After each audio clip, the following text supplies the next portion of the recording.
जय श्री कृष्ण। गीता अध्याय 17। अर्जुन बोले, हे कृष्ण, जो मनुष्य शास्त्र विधि को त्याग कर श्रद्धा से युक्त देवादिदेव का पूजन करते हैं, उनकी स्थिति फिर कौन सी है? सात्विकी है अथवा राजसी या तामसी?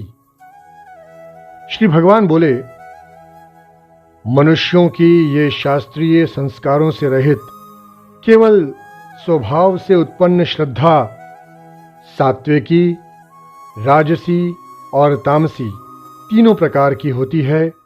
उसको तुम मुझसे सुनो। हे भारत, सभी मनुष्यों की श्रद्धा उनके अंतःकरण के अनुरूप होती है। इसीलिए जो पुरुष जैसी श्रद्धा वाला है, वो स्वयं भी वही है। सात्विक पुरुष देवों को पूजते हैं, राजसी पुरुष यक्ष और राक्षसों को, तथा अन्य जो तामसी मनुष्य हैं, वे प्रेत और भूतगणों को पूजते हैं।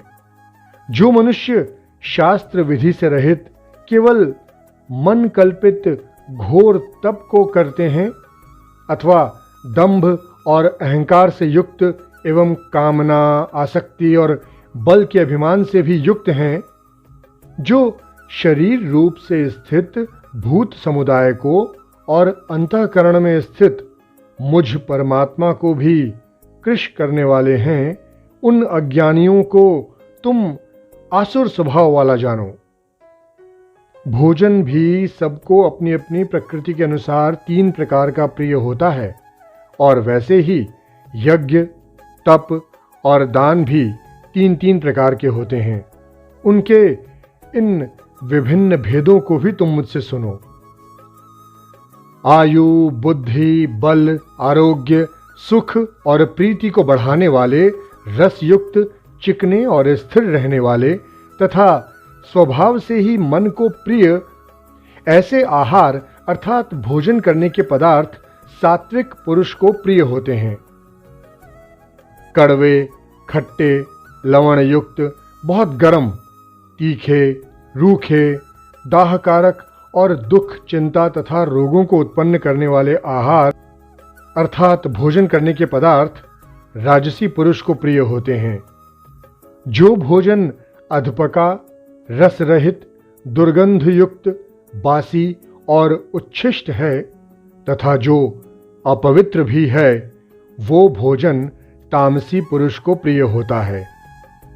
जो शास्त्र विधि से नियत यज्ञ करना ही कर्तव्य है, इस प्रकार मानकर समाधान करके फल न चाहने वाले पुरुषों द्वारा किया जाता है, वो सात्विक है। परंतु हे अर्जुन, केवल दंभाचरण के लिए अथवा फल को भी दृष्टि में रखकर जो यज्ञ किया जाता है, उस यज्ञ को तुम राजसी जानो। शास्त्र विधि से हीन, अन्नदान से रहित, बिना मंत्रों के, बिना दक्षिणा के और बिना श्रद्धा के किया जाने वाला यज्ञ तामसी यज्ञ कहा जाता है। देवता, ब्राह्मण, गुरु और ज्ञानी जनों का पूजन, पवित्रता, सरलता, ब्रह्मचर्य और अहिंसा, ये शरीर संबंधी तप कहा जाता है।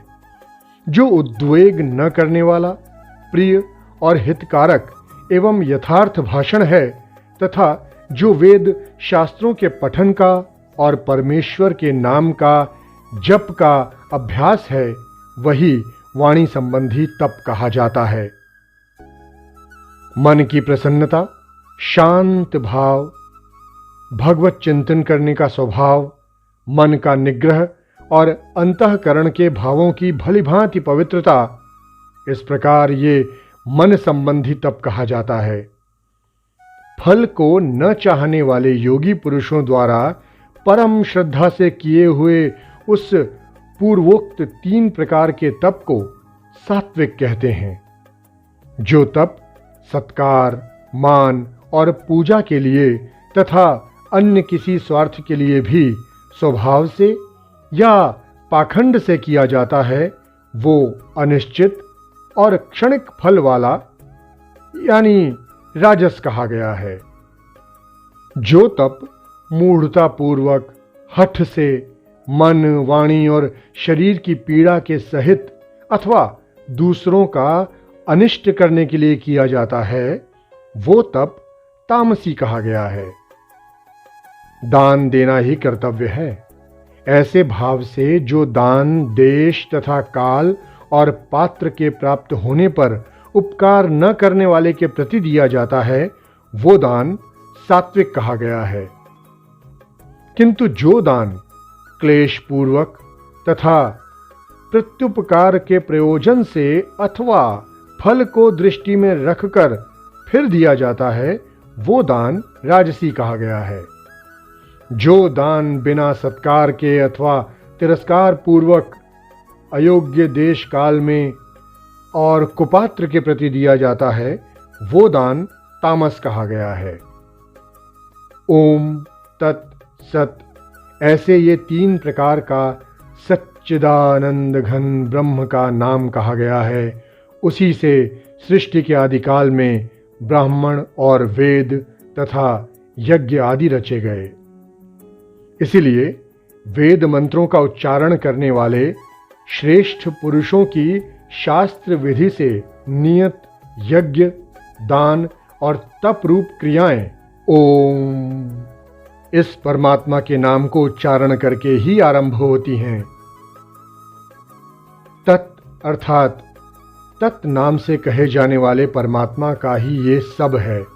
इस भाव से फल को न चाहकर नाना प्रकार की यज्ञ, तप रूप क्रियाएं तथा दान रूप क्रियाएं कल्याण की इच्छा वाले पुरुषों द्वारा की जाती हैं। सत, इस प्रकार ये परमात्मा का नाम सत्य भाव में और श्रेष्ठ भाव में प्रयोग किया जाता है तथा हे पार्थ, उत्तम कर्म में भी सत शब्द का प्रयोग किया जाता है तथा यज्ञ, तप और दान में जो स्थिति है वो भी सत इस प्रकार कही जाती है और उस परमात्मा के लिए किया हुआ कर्म निश्चय पूर्वक सत ऐसे कहा जाता है। हे अर्जुन, बिना श्रद्धा के किया हुआ हवन, दिया हुआ दान और किया हुआ तप और जो कुछ भी किया हुआ शुभ कर्म है, वो समस्त असत इस प्रकार कहा जाता है। इसलिए वो न तो इस लोक में लाभदायक है और न ही मरने के बाद।